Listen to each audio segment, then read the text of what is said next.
the 11 p.m. Bikur Chelm News. I'm Rhonda Rubin. And I am Adam Rosen. Here are our top stories.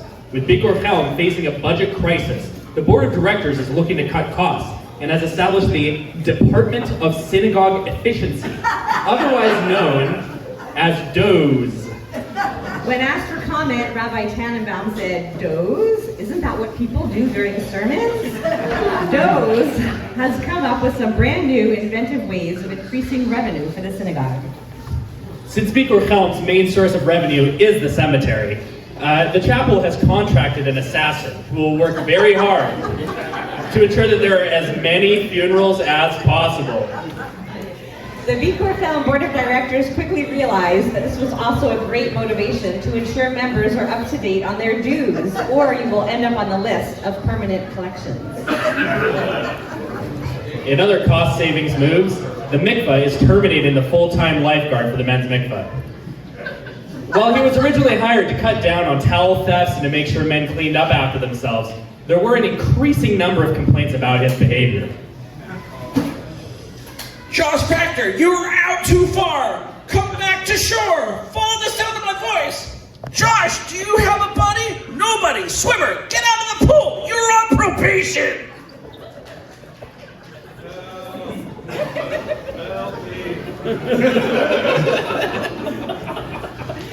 Other programs affected by the cost-cutting measures include the Seattle Arab. The Bikur Chelm Board of Directors decided since it was an imaginary fence anyway, it would be more halakhically appropriate if it was entirely imaginary. That way the congregation would not need to bring out anyone to inspect it, rent the poles from the city, or repair it. Additionally, the Sephardim don't hold by it anyway. With the cost of goods soaring due to inflation, Bikur Chelm has decided to go back to its roots and get back into the alcohol business. Hops and a vineyard will be planted in the grassy area behind Yavne and replacing the playground in order to start the Bikur Chelm Brewery and Winery, so we don't have to fundraise for the bar anymore and we can sell the products. Inspired by the efforts that also help combat the effects of climate change, some congregants decided to expand the Green Initiative and will be planting other green plants there as well and selling the products to the general public. We have a breaking news report from the local Jewish day school where the annual fundraising gala has reached new heights. I'm here live at the bake sale where the competition is fierce. We've got Rachel kneading dough like her life depends on it, while David is creating a 7-layer kugel masterpiece. And in a surprising twist, the silent auction for Shabbat dinner with the rabbi has turned into a bidding war. The current bid is an all-time high, with community members pulling out all the stops to win. Stay tuned for the final results and more exciting updates. In other food news, Seattle's kosher Middle Eastern restaurant, Goldschnitzel, closed after less than a year in business. There are also reports that Teapot will close, I hope not, after the closure of Bamboo Garden, which devastated the community when Seattle Jews realized we couldn't even keep a vegetarian place in business. To stem the tide of lost revenue from the lack of kosher restaurants, the Seattle VOD announced that the Seattle Kosher Restaurant Consulting Company. Under this model, a prospective restaurant owner would be charged $5,000, then meet with the VOD and be told no. When the would-be restaurateur objects, the VOD just says no again and continues to say no, no matter what question is asked. When the person asks, wait a minute, why did you charge me $5,000 to say no? The VOD member answers, do you have any idea how much money we just saved you? To raise the spirits of Jewish Seattleites, because we don't have any restaurants anymore, not even a pizza place, because the idea to use cameras instead of mashgichim failed when no one checked the cameras and Island Crust switched to non-kosher cheese. Yes, this is what actually happened. The Seattle VOD decided to embrace the kashrus failure and will begin selling indulgences. Jewish Seattleites can now buy 1 indulgence per week, but the costs go up the more expensive the restaurant is. To eat at something like McDonald's will cost you $18, but a high-end location like Ruth's Chris Steakhouse will run you $180. Bikur Chelm has hired a scientific expert, Dr. Fulabullah, to explain why Seattle can't keep a kosher restaurant. Dr. Fulabullah? My research has revealed that observant Jews like communities that have at least one pizza place and at least one of the following: a kosher deli, kosher shawarma, kosher Chinese, or devilish shawarma Asian all-in-one, where none of them are any good. Seattle Jews appear to settle for vegetarian places that they spend the rest of their lives trying to convince people who visit that these travesties are the best food you'll ever have. No one believes them, and they nod politely and say, the Indian place is okay, so as not to offend the Seattle person, and then go back to New York and tell everyone about the ethnic experience they had in Seattle. Thank you, Dr. Fulabola. Seattle's shrinking Jewish community has also drawn the attention of the board, which recently commissioned an expert documentary maker to better understand their target population. We go now to a clip from that documentary. Here we are observing the migration patterns of one of the Pacific Northwest's most endangered species, the Ashkenazi balabas. While this creature will live in any habitat during the early stages of its life cycle, once their young are weaned, they begin to seek additional resources, such as a 9 a.m. chakras, a school with more than 10 children, and fleishig restaurants. During the warm season, dozens of Ashkenazim will migrate from Seattle to the great watery hole known as Baltimore. Let's check in on the local Jewish Day School's annual fundraising gala. And now for an update. The bake sale has raised over $10,000 so far, with the final round of kugel judging just finishing. And the winner is Rachel for her incredible braided challah. It's been an incredible event. Stay tuned for more updates and highlights as the night continues. In other news, due to the rise in anti-Semitism, Bikur Chelm has undergone a complete review of our security concerns. Bikur Chelm has now installed new combination locks and told parents not to tell their children the combination. Unfortunately, every parent told their children the combination and said, don't tell your friends. Additionally, each of their children told all their friends and said, don't tell anyone I told you, proving once again that every Jew is a yenta. Bikur Chelm has also, for security purposes, decided to partner with our Sephardi and Israeli neighbors and install a sniper nest across the street in the Israeli compound. This is actually not a joke, sometimes it's there. The Bikur Chelm president said that it was needed to keep out people who disagree with him politically.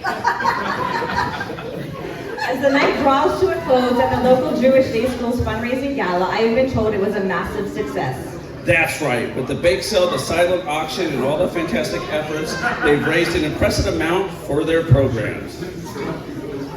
Congratulations to everyone involved. We go now live to our senior meteorologist, Yosef Shulman, for a live report from the women's section. Yosef? We have a steady temperature of 72 degrees Fahrenheit, but no matter what we do, some winds still report of being too hot, some being too cold, and none just right. Thank you, Yosef. Bikur Chelm Vice President Rhonda Rubin is moving forward with her initiative to move the women's section downstairs and split the men's section in half.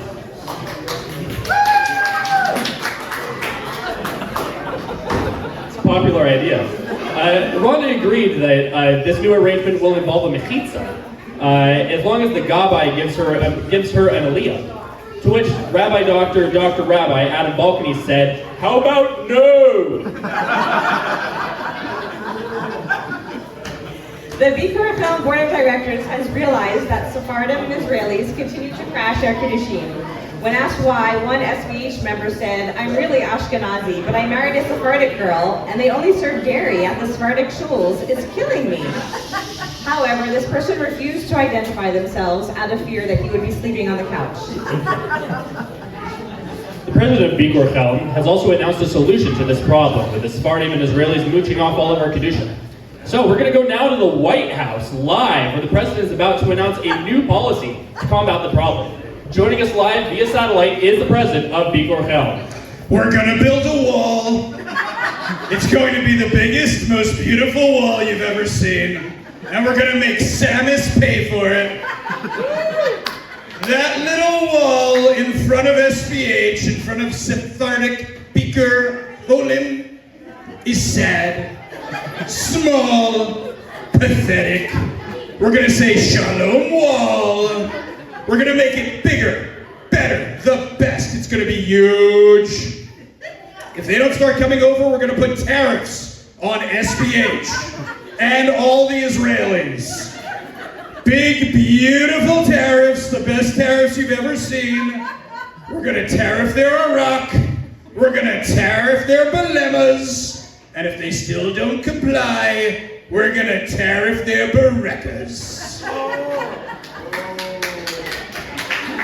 Thank you, Mr. President. We still have our exclusive interview with the president of Bikur Chelm after a word from our sponsor. And we are clear. Mr. President, we are so excited that you're joining us for this interview. We're so happy to have you joining us in Seattle via satellite from Washington, D.C. We have the best technology. My good friend Elon hooked us up with Starlink. It's the best. And he also gave me a free Tesla. It's got a computer. It's all computer on the inside. Oh, our 51st state, Canada. Mr. President, I think it is best that while we're in commercial, we do a dry run of the questions before we go back on air. That's a great idea. It's the best idea I've ever heard. Now, Mr. President, I understand that there has been too much drinking at the bar at Kiddush. Has that become a problem? There are lots of bad influences there, so we just stay away. Now tell me about Rabbi Tannenbaum's classes at BCMH. We learn all kinds of things we never knew existed. Is there a problem with teens socializing too much at Kiddush? Oh no, they stay as far away as possible. What do you think of the davening up in the main sanctuary? This is truly an uplifting part of Shabbos. Everyone gets together and the more experienced people help those who haven't been around. I once heard a rumor that kids were stealing alcohol from the bar in the social hall. Is there any truth to that? Everyone knows that Shabbos at BCMH is neither the time nor the place.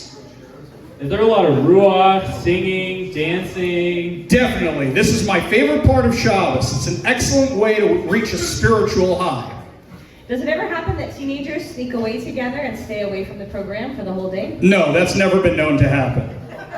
Is the food ever good at Kiddush? They know what we like and always manage to work it into the menu. I don't mean to bring up a sore subject, but I once heard that someone was providing alcohol to teens in the shul. True? That is the biggest lie I've ever heard. I heard that the BCMH board of directors is fantastic. They make sure we do the right thing and put us down when we get out of line. Is it true that police have been called? Those are just vicious rumors started by people who don't like BCMH. At BCMH, do you really make friends that you will have for the rest of your lives? I've never been closer to someone than those people. What do you think of the kitchen committee? Everyone I met was very connected to God in a way I have never tried. Is it true that recently some members got into a big fight at the Kiddush? Listen, everyone did something they regret and won't be allowed back because of it. That's great. Okay, I think we're ready to go live. Yeah, let's do it. 4, 3, 2, 1. Welcome back to Bikur Chelm News at 11. We have the President of the United States of Bikur Chelm joining us in for an exclusive interview live from Washington, D.C. How are you, Mr. President? Mr. President, are you there? It appears as if we're having some technical difficulties, and there is a short time delay, but we'll just keep moving along with our first question. How is everything in Bikur Chelm? Hi, Adam, you're coming in loud and clear. Oh, it seems it's just a small delay, so let's keep going. Mr. President, I understand there's been too much drinking at the bar at Kiddush. Has that become a problem? BCMH is very supportive of whatever the kids do. Tell me about Rabbi Tannenbaum's classes. There are lots of bad influences there, so we just stay away. Is there a problem with teens socializing too much at Kiddush? We learn all kinds of things they never knew existed. What do you think of the davening up at BCMH? Oh no, we stay as far away as possible. I once heard a rumor that kids were sneaking alcohol from the bar. Is that true? This is a truly uplifting part of Shabbos. Everyone gets together and the more experienced people help those who haven't been around. Does BCMH have a lot of ruach and singing and dancing? Everyone knows BCMH is neither the time nor the place. Does it ever happen that teens will sneak away together and stay away from the program all day? Definitely. This is my favorite part of BCMH. It's an excellent way to reach a spiritual high. Is the food at Kiddush ever good? No, that's never been known to happen. I don't mean to bring up a sore subject, but I once heard that the adults were providing alcohol to kids at BCMH. Is that true? They know what we like and always manage to work it into the menu. I hear that the board of BCMH is excellent. That is the biggest lie I have ever heard. Is it true that the police have been called to BCMH? They make sure we do the right thing and put us down when we get out of line. At BCMH, do you really make friends that you will have for the rest of your lives? Those are just vicious rumors started by people who don't like BCMH. And what do you think of the kitchen committee? I've never been closer to someone than those people. Is it true that recently some members of BCMH got into a fight at Kiddush? Everyone I met was very connected to God in a way I have never tried. Yeah, well, thanks for joining us today, Mr. President. I'm Rhonda Rubin. And I'm Adam Rosen, and this has been your 11 p.m. news from Bikur Chelm. Listen, everyone did something they regret, and they won't be allowed back because of it. Enjoy your Purim, guys. Thank you so much for coming tonight.